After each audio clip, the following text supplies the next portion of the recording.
What's up guys, Juicy Messi here, welcome to a brand new video. Welcome to your daily dose of transfer gossip and the confirmed deals at the very start guys. So before you get any further, as always, if you can smash 1,500 likes, that'd be absolutely awesome. If you're new to my channel, click that subscribe button for more, and in the comments below, let me your thoughts on today's rumours and the rumours I should do in the next episode. And also guys, I need your help because what I'm going to basically do, I want to include some Turkish rumours and stuff out because I've got a lot of Turkish followers it seems, on also on Twitter, basically saying, Ross, where are the Turkish news? Galatasaray, Fenerbahce, Besiktas, we want some rumours on them. And personally, in England, it's really hard to find rumours on them. So if you know any sites that cover global transfer news, let me know in the comments below, as that would be massively appreciated. So let's go on to the very first confirmed deal today, and that is going to be Joey Barton making the switch from Burnley on a free transfer to Rangers. And this was covered yesterday as like a potential one, but it's all confirmed now, and I think it's like a 2-year deal. And that's a good bit of business. Joey Barton is a big name player, to be honest, and given the fact that they're to rebuild their club from scratch, and now they're back in the SPL finally, it should make some good times for Rangers fans in the next couple of years.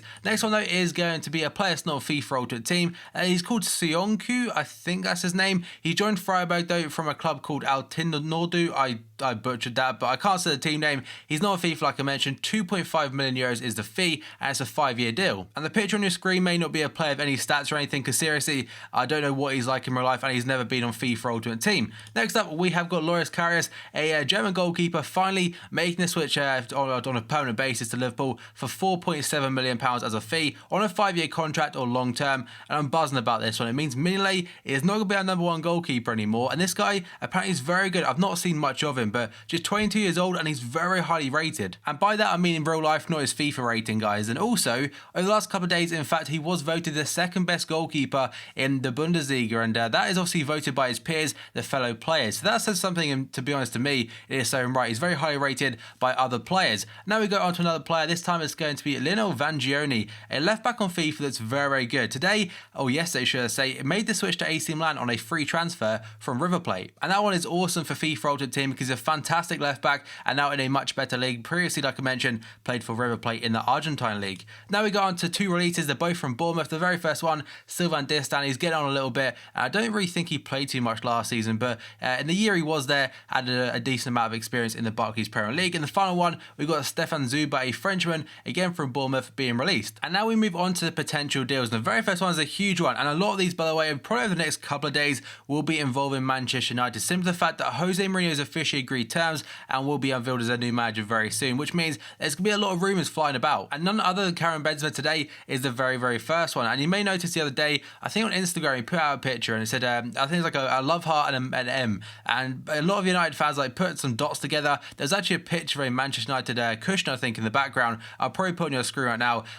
Basically, United fans jumped on that and said that, oh my God, is he coming to Manchester? But apparently, or yesterday, not even apparently, he put on his Instagram and on Twitter also saying that I think he's staying. But that does not stop the rumours. So the Independent today are saying that Mourinho has identified Karim Benzema as a primary target this summer as he prepares to take over United, but is aware the deal for the Real Madrid striker will be difficult to complete. And I've heard he's also in a contract talks with the Bernabeu club to extend it. So I don't think this will happen, but again, it's a juicy one to start today's episode off with. Next one, we go on to Simon Kjær, the Danish centre-back this time of Fenerbahce in Turkey, today linked to Chelsea. And this one then is according to Fanatic. They're saying that struggling to adhere to the rules of financial fair play, Fenerbahce are likely to sell Simon Kjær this summer. Premier League side Chelsea are weighing up a move for the Danish centre-back. No fee has been mentioned, but I'm not sure what Fenerbahce have actually done. Like I said at the beginning though, it is obviously against financial fair play, whatever they've done. And I mean, Simon Kjær would be a good addition to that Chelsea backline. And given that John Terry won't be around much longer, I suppose, at Chelsea, Simon Kjær could be a good addition. And now we go on to Robert Huth. This one isn't a transfer, but more so a new contract. Mr. Cock or no cock, according to Daily Telegraph, they're saying that Leicester City are set to offer centre-back Robert Huth a new contract as they look to tie down the creme of the crop for winning the title last season. So that is understandable. The likes of Ramirez, Jamie Vardy, Danny Drinkwater apparently is on that list as well. Robert Huth, Kasper Schmeichel, the list goes on, and I imagine they'll all probably want to stay for at least one more year. I'm very excited to see how Leicester do next season because they've got a lot to live up to now, and I don't want to see them back down at the bottom because they've got the players, they've proven it, how they can play, and I think the confidence they'll just keep improving. And now then we go on to Steven Nzonzi, a player linked to Leicester City today, but apparently it's because N'Golo Kante could be leaving. And the Daily Mirror are saying that Leicester City are targeting a move for Sevilla midfielder Steven Nzonzi as a potential replacement for N'Golo Kante should the French international depart this summer. So they're not saying where Kante could be going, but it looks like a lot of clubs may be interested in his services because of his incredible season this year. But obviously Nzonzi has got Premier League experience and Europa League winner experience now with Sevilla and formerly of Stoke City, and I think it was Blackburn, so that could be an interesting one if that does happen. And now we go on to Alex Oxlade-Chamberlain again, another player linked to Leicester, and it's also according to Daily Mirror. They're saying that Leicester City are hopeful of sealing a summer deal for Arsenal's winger Alex Oxlade-Chamberlain, with news that Theo Walcott will not be allowed to leave. The 22-year-old's chances of first team football remain slim at the Emirates. And he's kind of hit a standstill in his career because he's not really improved too much over the last couple of years, and he's not really been playing too much, and that's what he really needs to get to the next level of his career. And now we go on to Alexander Mlicevic, I think I say his name, Mlicevic, a Swedish centre-back today linked to Bournemouth. And this one makes sense because, like I said before, in the confirmed bits, they have released this and also Zubar. So basically, it says that Bournemouth are closing in on the signing of Alexander Mlicevic from Besiktas, according to reports in Turkey. The defender, who only joined the Turkish outfit last summer, endured an injury in his first 6 months in the Istanbul club and was quickly shipped on loan to Hanover once he regained his fitness. No fee has been mentioned or time frame, but apparently Bournemouth are very much interested and this one could happen. And now we got on to Sandro. This guy is actually a Tottenham kind of target for them over the last year or so, and apparently Barcelona have released him. It's not been confirmed yet, but it says that Tottenham have been put on alert after Barcelona announced on Monday that Sandro Ramirez will not be offered a new contract. So basically that is confirmation. This one is legit. The forward has been on Tottenham's radar since January, and once it became clear that his opportunities to make an impact at the Camp Nou were diminishing, obviously he's going to be kind of shipped off on a free transfer, and the Spurs, they're definitely interested, like I mentioned. And now we've got quite a big rumour according to The Guardian. Apparently Lukaku is a top target for the Italian side Napoli as they looked for a replacement for Gonzalo Higuain, who could well be on his way out of the Naples club. And I did say Naples there, not nipple. So basically gone to this bit, it says Napoli have made Everton striker Lukaku their top target this summer, according to reports in Italy. The Serie A side feel they may have to bring a new forward this summer as the club looks to lose Higuain. They're not looking to lose him, but they could lose him to another club. It does look like Lukaku will definitely be available this summer. And now we got on to this guy is called Koke. I mean, his name there says Jorge Resurrection, so I'm not sure where that's come from. But apparently his Chelsea kind of wanted him. They wanted him for a long, long time, but he's very much committed to staying at Atletico Madrid. And the Evening Standard said that Chelsea's hopes of signing long-term target Koke this summer look to be over. The Spain midfielder, who's 24 years old, says he has no intention of leaving Atletico Madrid this summer or for a long, long time. So Atletico, they've got some very loyal players currently in their books. And now we go on to Frank de Boer as a manager this time, today linked to Everton. And this is according to the Liverpool Echo. They're saying that former Ajax manager Frank de Boer is keen on replacing Martinez as Everton's new manager, according to his brother Ronald. He was linked to be a Liverpool manager when Brendan Rodgers was in charge, but obviously now he potentially could be going to the blue side of Merseyside, replacing Roberto Martinez. And now we go on to Andros Townsend today. Apparently, a move to Portugal could be on the cards. And this is the Daily Express. They're saying that Newcastle United winger Andros Townsend appears to be close to signing for Sporting Lisbon after images surfaced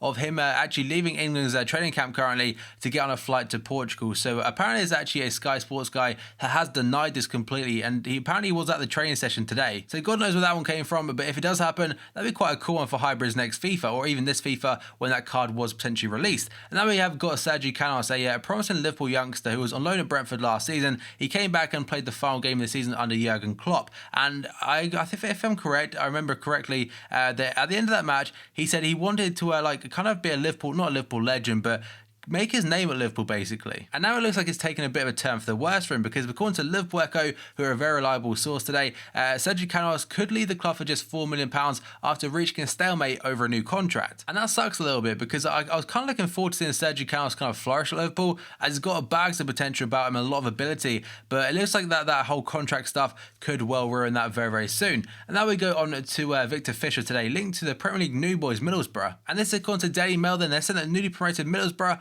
are closing in on a £3.8 million transfer for 21-year-old Ajax winger Victor Fischer, and that'd be quite a cool one for him.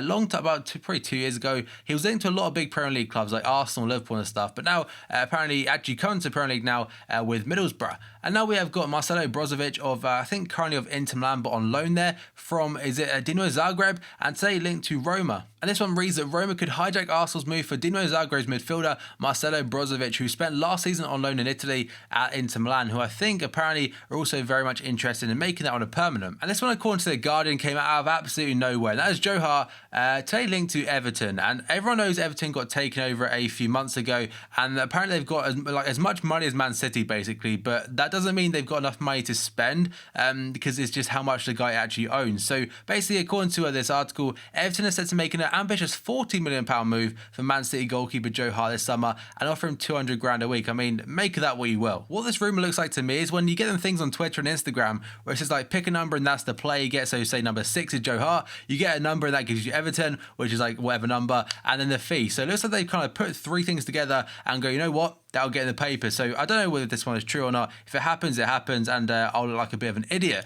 Now we have got Peter Zielinski. He was linked to Liverpool, but apparently it's very close to breaking down now. And according to his agent, this one is very much at risk, and it says the 21-year-old was thought to be on the verge of move to Anfield earlier this month, and this was just like last week, by the way. He was wearing a Liverpool shirt and everything, but talks since then have stalled and are now in danger of breaking down altogether. And that is because the Liverpool Echo report that Liverpool are very much interested in Mahmoud Dahoud of Borussia Mönchengladbach, which I think is the better option, obviously. It could cost us like whatever £30 million, but having a midfield duo of Emre Can and Dahoud, that's what dreams are made of. And now we've got the Turkish international Gökhan of Besiktas currently in the winger today, linked to West Ham United. Apparently, the Hammers are believed to be keen to make significant improvements to their squad ahead of their upcoming switch to the Olympic Stadium next season. And I imagine over the next 3 or 4 months, there will be a lot of potential transfers for West Ham and also a lot of incomings. I imagine they'll sign a lot of people because if they want to push that top 4, they really do have to spend money. And now with the TV rights, money is not any obstacle really for any of the 20 teams in the Barclays Premier League next season. Now we move on to one of the former most overpowered players on FIFA, Eder.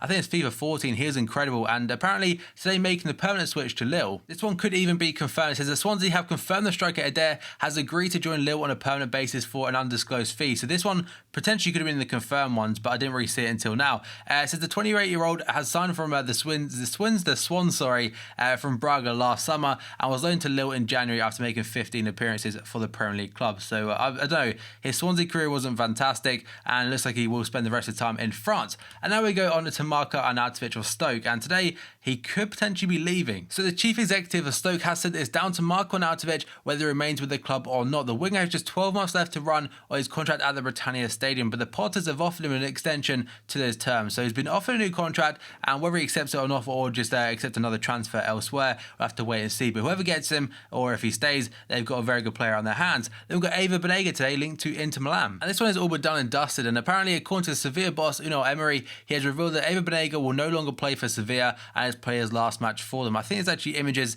of him crying after the match against Barcelona. So last week he won the Europa League, and then he lost the final on Saturday, I think it was, to Barca. The Argentine international has been strongly linked with a move to Inter Milan in recent weeks after Sunday's Copa del Rey defeat to Barcelona, like I mentioned. Emery confirmed the midfielder has played his last game for the club, and this one could be confirmed over the next couple of days. And then we have got Luciano Vietto. The guy didn't really settle in at all at Atletico Madrid, today linked to Celta Vigo. And he says the Argentine international earned himself a move to Atletico last summer by hitting 20 goals in 48 games in his first season at Villarreal. And that one, I mean, them stats look great, and he didn't really do well this year, but I imagine he's still very young. I mean, 1993, he's what, like 22, 23 years old, so he's got a lot of time left in him, and a club like Celta Vigo could help him regain that confidence. And now we've got Edinson Cavani. This one isn't a transfer away, but instead, apparently according to the PSG president, that he will be replacing Zlatan basically as the club's main striker for the 2016-2017 campaign. And whether you believe that or not, because there's still a massive void there with Ibra not being there,